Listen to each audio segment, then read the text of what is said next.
बांग्लादेश के खिलाफ test series में शानदार जीत के बाद भारतीय टीम अपने घर में आ चुकी है, जहां पर अब बारी है सफेद गेंद से फटाफट क्रिकेट की, यानी T20 क्रिकेट की। सामने श्रीलंका। और इसी पर हम करेंगे बात। स्वागत है आपका ESPN cricket for time out Hindi में। हमारे साथ मौजूद है इस पर चर्चा करने के लिए पूर्व भारतीय बल्लेबाज वसीम जाफर। बहुत बहुत स्वागत वसीम आपका।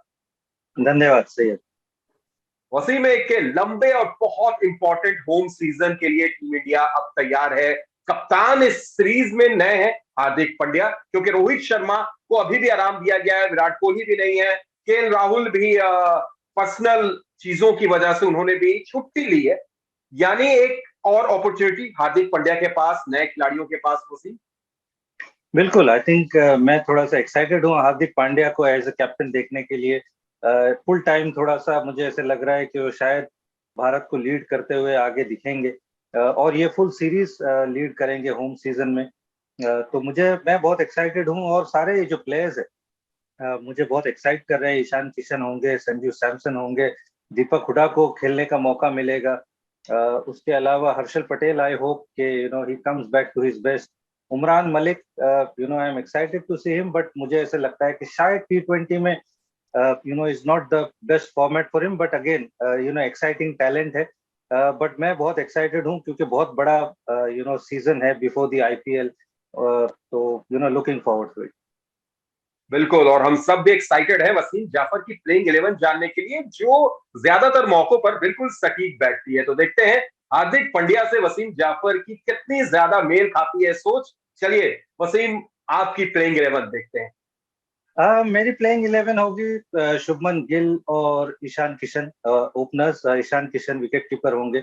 Number 3 Suryakumar Yadav, number 4 Sanju Samson, number 5 Hardik Pandya कप्तान, number 6 Deepak Hooda, number 7 Axar Patel, number 8 Washington Sundar, number 9 Harshal Patel, number 10 Yuzvendra Chahal, और नंबर 11 अर्शदीप सिंह। और जैसे मैंने कहा, इमरान मलिक के लिए मैं थोड़ा सा टेम्पटेड था, क्योंकि ऑब्वियसली आप चाहते हो कि एक 145 150 वाला बॉलर हो। बट मुझे ऐसे लगता है कि थोड़ा Harshal Patel is a better package. आपकी बैटिंग थोड़ी लंबी हो जाती है, आपकी टेल लंबी हो जाती है, प्लस हार्दिक पांड्या से मैं उम्मीद करता हूँ कि वो बॉलिंग करेंगे एज अ थर्ड सीमर। और आपके पास 3 3 4 4 ऑलराउंडर है, तो मुझे लगता है कि थोड़ी बेटर बैलेंस टीम है। बट गोइंग फॉरवर्ड मुझे लगता है उमरान मलिक को आगे मौका मिलेगा, बट ये पहले T20 के लिए शायद मेरी ये टीम होगी। कप्तान हार्दिक पांड्या, जिन्होंने मुंबई इंडियंस के लिए काफी क्रिकेट खेली, भले ही अब गुजरात टाइटंस के साथ जुड़ गए हैं, लेकिन मुंबई से पुराना नाता है। ईशान किशन, जो अभी भी मुंबई के लिए खेल रहे हैं, और सूर्य कुमार यादव, जो मुंबई इंडियंस की शान है। खास तौर से हार्दिक पांड्या, वसीम, अगर कप्तान के तौर पर उनका आंकड़ा देखें तो और अच्छा हो जाता है। T20 में जब भी वो कप्तानी करती है, उनकी बल्लेबाजी में भी निखार आती है। जी हाँ, हम सभी को एक्चुअली उन्होंने बहुत इम्प्रेस किया, जिस तरह से उन्होंने IPL में गुजरात टाइटंस को पहले सीजन में कप्तानी की, खुद का उनका परफॉर्मेंस का जो लेवल रहा, और जिस तरह से ओवरऑल उनकी टीम खेली, और उन्होंने उनका खुद का जिस तरह से परफॉर्मेंस रहा, चाहे वो बॉलिंग में हो, बैटिंग में हो, और जिस तरह से उन्होंने यंग प्लेयर्स को हैंडल किया, मुझे लगा कि जब प्रेशर वाली सिचुएशन थी वहां पर बहुत ऐसे लगा कि बहुत काम है, कलेक्टेड है। तो ये चीज मुझे देख के अच्छी लगी। ऐसे लगता है कि एक लीडरशिप क्वालिटी है उनके लिए, और इस ग्राउंड को बहुत भली भांति जानते हैं, बहुत क्रिकेट खेली है यहाँ पर। छोटा ग्राउंड है, बड़ा स्कोरिंग ग्राउंड है। तो अगर आपके 3 खिलाड़ी इस ग्राउंड में इस तरह का क्रिकेट खेल चुके हैं, तो आई थिंक ये चीजें आपको हेल्प करती है। और अगर बल्लेबाजी की बात करें वसीम, तो थोड़ा सा ईशान किशन के ऊपर में एक आंकड़ा हम दिखाना चाहेंगे आपको, उससे पूछना भी चाहेंगे कि ऑफ स्पिनर्स के खिलाफ थोड़ा सा फंसते हुए नजर आते हैं। आप देखिए उनकी स्ट्राइक रेट भी 100 से नीचे चली गई है। 3 बार वो आउट भी हुए हैं ऑफ स्पिनर के खिलाफ। तो क्या ये चीज है जहां पर श्रीलंका चाहेगा कि शुरुआत में ही पावर प्ले में किसी ऑफ स्पिनर के हाथ में गेंदबाजी दी जाए, तीक्ष्ण हो सकते हैं, उनको उनका इस्तेमाल किया जा सकता है ईशान के खिलाफ? पॉसिबल है, हाँ। इवन धनंजय डिसिल्वा भी हमने देखा है, वो भी पावर प्ले में बॉलिंग करते हैं और अच्छी बॉलिंग करते हैं। हालांकि पावर प्ले के बाद बहुत कम हमने देखा है, बट बहुत अंडररेटेड बॉलर है। और ईशान किशन रहे हैं थोड़ा सा ऑफ स्पिनर के अगेंस्ट में, थोड़ा सा उनको दिक्कत आती है। बट अगर हम उनके लास्ट जो डबल 100 वाली इनिंग देखें, तो वहां पर मेहदी हसन मिराज और दूसरे ऑफ स्पिनर के खिलाफ उन्होंने जिस तरह से खेला है, कमाल की बैटिंग की है। और ये पिच पे मुझे ऐसे लगता है कि बहुत ज्यादा स्पिन हमको शायद नहीं देखने को मिलेगी। तो ये थोड़ा सा ईशान किशन के फेवर में जा सकता है। और बड़े अच्छे फॉर्म से चलते आ रहे हैं ईशान किशन, तो मुझे लगता है कि बहुत ज्यादा दिक्कत नहीं होगी, क्योंकि ऐसा कोई बहुत ज्यादा स्पिन करने वाला गेंदबाज नहीं है। थिक्साना है, वो थोड़े से मिस्ट्री स्पिनर है। धनंजय डिसिल्वा इतने रिनाउंड ऑफ स्पिनर नहीं है। तो मुझे लगता है कि ईशान किशन के लिए बहुत ज्यादा दिक्कत नहीं होनी चाहिए। और अगर शो स्टॉपर की बात करें तो क्या सूर्य कुमार यादव हो सकते हैं वानखेड़े में नंबर 3 पर खेलते हुए नजर आएंगे? और स्ट्राइक रेट के मामले में वसीम 1000 रन बनाने वाले क्रिकेटर्स की फहरिस्त में T20 इंटरनेशनल में सबसे ऊपर विराजमान है इस वक्त। जी हाँ, कमाल क्या है, मुझे लगता है कि इस टीम के अगर हम कहें कि वो एक्स फैक्टर प्लेयर हैं, तो गलत नहीं होगा। लास्ट साल, पिछला साल जिस तरह से उन्होंने डोमिनेट किया है, खास करके इस फॉर्मेट में, जो कमाल की पारियां खेली हैं, जस्ट अनबिलीवेबल है। और हम सब जानते हैं कि ग्राउंड की हर जगह पे रन बना सकते हैं, बॉलर्स को बड़ी दिक्कत में डालते हैं, कैप्टन को बड़ा कंफ्यूज करते हैं कि क्या फील्ड सेट करे।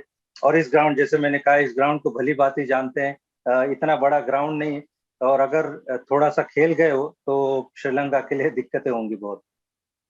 चलिए थोड़ी सी गेंदबाजी की बात कर लेते हैं, फिर मेहमान टीम की तरफ भी हम चलेंगे। गेंदबाजी में क्या अर्शदीप सिंह, जो 2022 में T20 इंटरनेशनल में सबसे ज्यादा विकेट लेने वाले गेंदबाजों की फहरिस्त में अपना नाम शुमार कर चुके हैं, यहाँ पर लीड करेंगे? कौन और हो सकता है? युजवेंद्र चहल कितने खतरनाक हो सकते हैं? क्या युजवेंद्र चहल बहुत इंपॉर्टेंट गेंदबाज है, क्योंकि हमने देखा है कि मिडल ओवर्स में वो विकेट टेकिंग ऑप्शन आपके पास होना जरूरी है। हमने देखा है कि जब लेफ्ट हैंडर बैटिंग करते हैं तो कहीं ना कहीं कैप्टन थोड़े रिलक्टेंट होते हैं लेफ्ट आर्म स्पिनर को बॉलिंग करने के लिए। और जब राइट हैंडर्स होते हैं तो आप ऑफ स्पिनर को देने के लिए थोड़ा डरते हो। अगेन, जैसे मैंने कहा, वानखेड़े थोड़ा सा छोटा ग्राउंड है, तो आप थोड़ा सा डरते हो कि वॉशिंगटन सुंदर आपके अच्छे पावर प्ले के गेंदबाज है।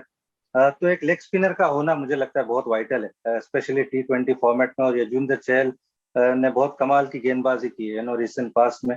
वो ब्रेक थ्रू जो भारत को चाहिए होते हैं मिडल ओवर्स में, वो उन्होंने दिलवाए हैं। सूर्य कुमार यादव जैसे बल्लेबाजी में उभर के आए हैं, अर्शदीप उसी तरह से बॉलिंग के डिपार्टमेंट में उभर कर आए हैं। प्रेशर के ओवर्स करना, वो चाहे पावर प्ले के ओवर्स हो चाहे डेथ ओवर्स हो, बहुत कमाल की गेंदबाजी की। वो यॉर्कर्स हो, छोटे छोटे रन्स को डिफेंड करना, मुझे ऐसे लगा कि कमाल का टेम्परामेंट उन्होंने दिखाया। और अगेन मुझे लगता है कि बहुत इंपॉर्टेंट उनके भी ओवर्स होंगे इस मैच में भी और इस पूरी सीरीज में भी। वसीम, चलते चलते बिल्कुल आखिर में श्रीलंका की तरफ से, मेहमान टीम की तरफ से, वो कौन ऐसे खिलाड़ी हो सकते हैं जो चौंका सकते हैं, खासतौर से मुंबई के इस पिच को देखते हुए, इस सीजन को देखते हुए? क्या यहाँ पर अगर पहले गेंदबाजी करती है श्रीलंका की टीम तो ज्यादा भारतीय टीम को चुनौती दे पाएगी?